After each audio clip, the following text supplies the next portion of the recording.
नमस्कार छात्रों, आज हम बोर्ड की परीक्षा के हिंदी विषय के बारे में चर्चा करेंगे। आज हिंदी विषय का प्रश्न पत्र में जो दूसरा प्रश्न है अर्थात गद्य विभाग, उसके बारे में आज हम तैयारी करेंगे। देखते हैं कि गद्य विभाग कुल 12 अंकों के लिए परीक्षा में पूछा जाता है, जिसमें 2 प्रश्न 2 पद्य से लिए जाते हैं। अर्थात जो आपका गद्य विभाग है उसमें कुल 2 प्रश्न पूछे जाएंगे 2 कविताओं से, और दोनों के लिए ही पद्यांश आपको प्रश्न पत्र में दिए जाएंगे। पद्यांश का उत्तर सही ढंग से लिखने के लिए बहुत जरूरी है कि विद्यार्थी कविताओं के शब्दार्थ को अच्छी तरह से याद कर लें, अन्यथा उसके प्रश्नों के उत्तर लिखते समय परेशानी का सामना करना पड़ सकता है। किसी भी कविता का अच्छा उत्तर लिखने के लिए कविताओं का शब्दार्थ और उसका सरल अर्थ तैयार कर लें, जिससे परीक्षा में अच्छे अंक लाने की संभावना रहती है। अब कुल 80 अंक में से ये जो 12 अंक है वो हमारे पद्य विभाग के लिए दिए गए हैं, और इन 12 अंकों में 2 प्रश्न पठित पद्यांश से लिए जाएंगे। जैसा कि मैं आपको बता दूं कि हमारी कविता पुस्तक में कुछ पूरक पठन कविताएं होती हैं, उससे इस विभाग का कोई लेना देना नहीं है। ठीक है, अब हम देखते हैं कि बोर्ड की परीक्षा में आपको पद्यांश का जो प्रश्न उत्तर है किस प्रकार से पूछा जाता है। सबसे पहले आपको किसी कविता का पद्यांश दिया जाएगा और उसके लिए कुछ प्रश्न दिए जाएंगे जिनके कुल अंक होंगे 6 मार्क्स।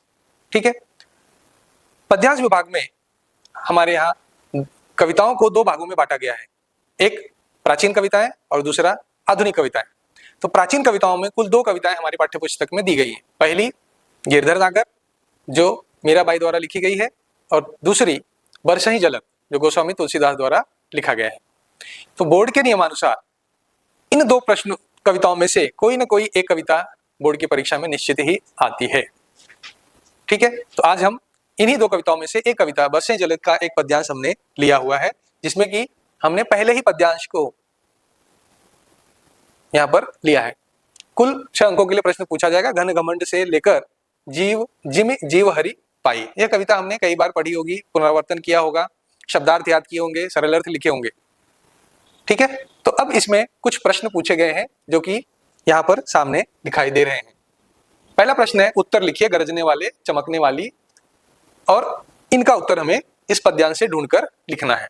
तो अगर हमने कविता पढ़ी है तो हमें अच्छी तरह से पता होगा कि इन प्रश्नों का उत्तर किस तरह से लिखा जाएगा। ठीक है, अब देखिए, पहला प्रश्न है गरजने वाले। तो कविता है, घन घमंड नभ गरजत घोरा, यानी गरजने वाला कौन है? घन। घन को हिंदी में क्या कहते हैं? बादल। तो ये आपका हो गया पहला उत्तर। अर्थात यह प्रश्न जो है आधे आधे अंक के लिए 4 प्रश्न पूछे गए, कुल 2 अंक के लिए। चमकने वाली, दामिनी दमक रहे घन माही, यानी दामिनी यानी क्या होता है? बिजली। तो आपका दूसरा उत्तर हो जाएगा बिजली। और बूंद के आघात सहने वाले, बूंद आघात सह ही गिर कैसे। तो गिर का अर्थ क्या हुआ? गिर का अर्थ है पर्वत। ठीक, और दुष्ट के बचन खल के बचन संत सह जैसे। तो कविता में लाइन है, संत के खल के बचन संत सह जैसे। तो दुष्ट के बचन कौन सहता है? संत।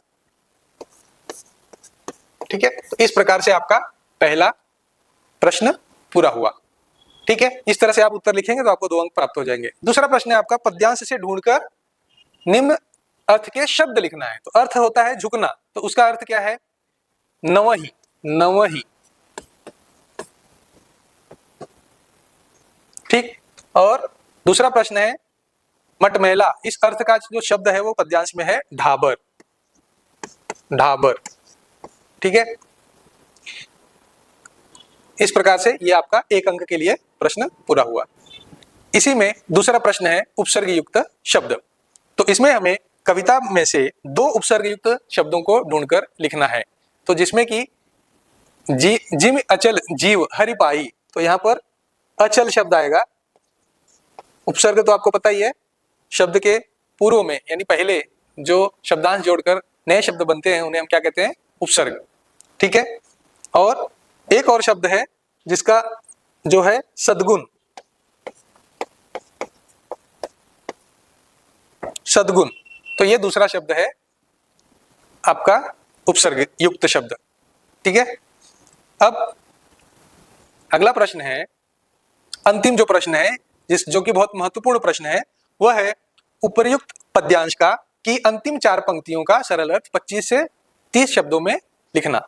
अब मैंने आपको जैसे बताया था कि किसी भी पद्यांश का सरल अर्थ लिखने के लिए हमें शब्दार्थ बहुत अच्छी तरह से याद होना आवश्यक है।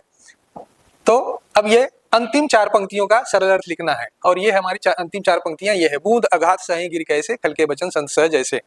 तो इस प्रकार जब आपने इस कविताओं का शब्दार्थ अच्छी तरह से याद किया होगा तो हम अच्छी तरह से लिखते हैं कि जब बूंद, जैसे जिस प्रकार से बूंद की चोट को पर्वत सह लेता है, उसी प्रकार से दुष्ट व्यक्ति की बातों को संत व्यक्ति चुपचाप सहन कर लेता है। और कभी भी जब हम सरल अर्थ लिखें तो कविता का नाम, कवि का नाम जरूर मेंशन करें, जिससे कि आपके उत्तर में वेटेज बढ़ेगा और आपको अच्छे अंक प्राप्त होंगे। इस प्रकार से आप किसी भी कविता का प्रश्न का उत्तर जब लिखना हो तो इन छोटी छोटी बातों पर ध्यान देते हुए आप बोर्ड की परीक्षा में अच्छे अंक प्राप्त कर सकते हैं। धन्यवाद।